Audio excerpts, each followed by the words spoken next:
क्या आता है डिमांड फ्लक्चुएशन, आपके पास डिमांड जो है वो फ्लक्चुएट करती रहती है वक्तन पर वक्तन, क्योंकि डिजिटली बहुत सारे लोग इन्वॉल्व होते हैं, बहुत सारे लोग अपनी सर्विसेज को देख रहे होते हैं। फिर अगर बात करते हैं डिमांड फ्लक्चुएशन के बाद डिजिटल रेपुटेशन होती है, रेपुटेशन होती है, आपकी बहुत अच्छी रेपुटेशन है, आप काम टाइम पे देते हैं, चीज़ें बहुत अच्छी करते हैं, तो ये भी आपके वेजेस डिटरमाइन करने में सपोर्ट करता है।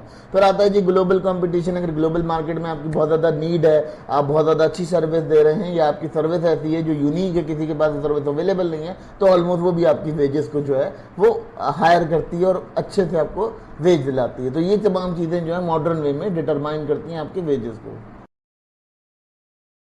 अब बात करते हैं जी वेज डिटर्मिनेशन की, कि टेक्नोलॉजी ने किस तरह से वेज डिटर्मिनेशन की, और वेज डिटर्मिनेशन टेक्नोलॉजी के थ्रू क्या हुआ।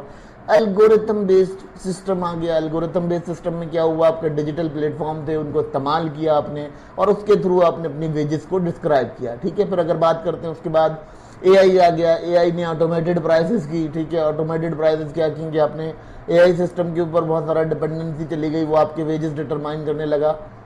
इसकी वजह से क्या हुआ, जिसकी वजह से आपका जो सिस्टम था वो बहुत ज़्यादा क्लियर हो गया, बहुत ज़्यादा ओपन हो गया, और आपको एआई की मदद से जो है वो सिस्टम चलने लग गया।